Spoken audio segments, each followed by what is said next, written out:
Hello everyone, কেমন আছো তোমরা সবাই? আশা করছি অনেক অনেক ভালো আছো আর আমি অনেক অনেক ভালো আছি। তো চলে এলাম আবার একটা নতুন কেকের ভিডিওর সঙ্গে। আর এটা ছিল একটা 1 পাউন্ড ভ্যানিলা কেক, আর এটা অর্ডার করেছিল আমার বোনের ফ্রেন্ড, মানে ছোট্ট একটা বোনু। ও আমাদের বাড়ি আসে, দেন আমার কাছে ছবি দেখতে চাই, তো আমি ফোনে কিছু ছবি ওকে দেখাই। তারপর ও এটা সিলেক্ট করে দিল, তো সেরকমই সেম সেম আমি বানানোর চেষ্টা করছিলাম। তো এরকম কিছু ছবি সবসময় আমি গুগল থেকে ডাউনলোড করে রাখি, যাতে কাস্টমার দেখতে চাইলে আমি সঙ্গে সঙ্গে ওই ছবিগুলো তাদেরকে সেন্ড করি বা দেখাই। তখন ওখান থেকে সিলেক্ট করে দেয়, দেন আমি কাজটা করি। এরকমভাবে করলে আর কি নিজের ইউনিক ইউনিক জিনিস করা যায়, মানে যেগুলো আমি করতে পারবো ভাবি সেইগুলো আমি ডাউনলোড করে রাখি। এতে নতুন নতুন কিছু জিনিস আমি ট্রাইও করতে পারি আর কাস্টমারদেরও পছন্দ হয়। তো এই যে তোমরা দেখতেই পাচ্ছ আমি এখানে ফ্লাওয়ারগুলো বানিয়ে নিচ্ছিলাম, আমি কিন্তু পুরো সেম সেম করার চেষ্টা করছিলাম।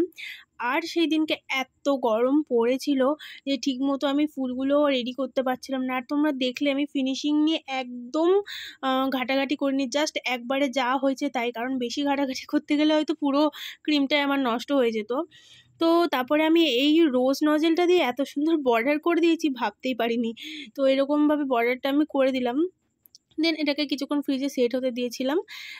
যেহেতু গরম, একটু করে কাজ করছি আর ফ্রিজে রাখছি, এই করছি। তো এই যে আমি ফুলের মধ্যেখানে একটু হলুদ ইয়ে দিয়ে করে দিলাম, যাতে কেকটা দেখতে সুন্দর লাগে, মানে ফুলগুলো দেখতে সুন্দর লাগে। তো তারপর আমি নামটাও লিখে নিলাম, আর কিছু পাতা আমি এখানে দিয়ে দিচ্ছিলাম, যেটা দেওয়ার পর কেকের লুকটা সুন্দর লাগছিল।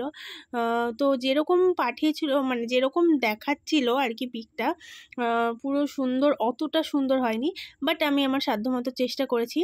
আর ওই বুনুটার তো অনেক অনেক পছন্দ হয়েছে কেকটা, আর আমাকে বলেওছে যে অনেক, মানে ফোনে রিভিউ দেয়নি, এমনি মুখেই পড়ে আমার সামনে বলেছিল যে দিদি খুব সুন্দর হয়েছিল কেকটা। তো এই যে কেকের ফাইনাল লুক তোমরা দেখতেই পাচ্ছো, কেমন লাগছে তোমরা কিন্তু অবশ্যই জানিও। আর তার পরের দিনকে আমার ছিল আমার ননদিনীর বার্থডে, তো সেই কেকটা নিয়ে আমি একটু ঝামেলায় ছিলাম গরমের মধ্যে। তো ওর জন্য ছোটোখাটো একটা কেক আমি করে নিয়েছিলাম, আমার কাছে সেই দিন ক্রিম শেষ হয়ে গেছিলো, তো সেই জন্য একটা ছোট কেকই করেছিলাম। তো আমি ভেবেছিলাম বাস্কেটের মধ্যে যে ঝুড়ি ভর্তি মানে যেই ফ্লাওয়ার থাকে ওরকম একটা ডেকোরেশন আমি দেখেছিলাম, অনেকই দেখেছি, তো সেরকম করার ট্রাই করছিলাম। মানে ছোট বলে হয়তো ঠিকমতো আমি করতে পারলাম না গরমের জন্য, আমি মানে যেটা এক্সপেক্ট করেছিলাম সেটা হয়নি, মানে অনেকটা সুন্দর হতো এর থেকে চাইলেই, তো আমি ঠিকঠাক মতো মন মতো করতে পারিনি প্রথমত। তো নেক্সট টাইম আরও ভালো করার চেষ্টা করব। আর এখানে আমি একটা এরকম ঢাল টাইপের বাটিতে মোল্ডে বসিয়েছিলাম, যার কারণে এই এই এইটা আমি কেটে রেখে দিয়েছিলাম, মানে দুটো লেয়ার দিয়েছিলাম, দেন ওপরের যেই ছোট লেয়ারটা ছিল সেটা আমি এর ওপরে এখানে বসিয়ে দিলাম।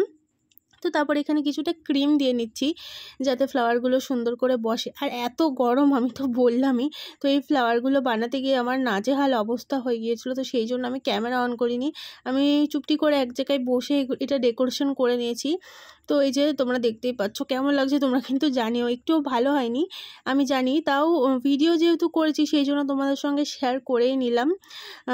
তো কেমন লাগছে জানিও। আর এই যে আমি লাস্টে ও যখন কেক কাটছে সেটার ছবিটাও তোমাদের সঙ্গে শেয়ার করে নিলাম। তো আজকের কেকটা কেমন লাগলো তোমরা কিন্তু অবশ্যই একটা কমেন্ট করে জানিও। দেখা হচ্ছে নেক্সট কোনো কেক ডেকোরেশনের ভিডিওতে। আজকের মতো টাটা।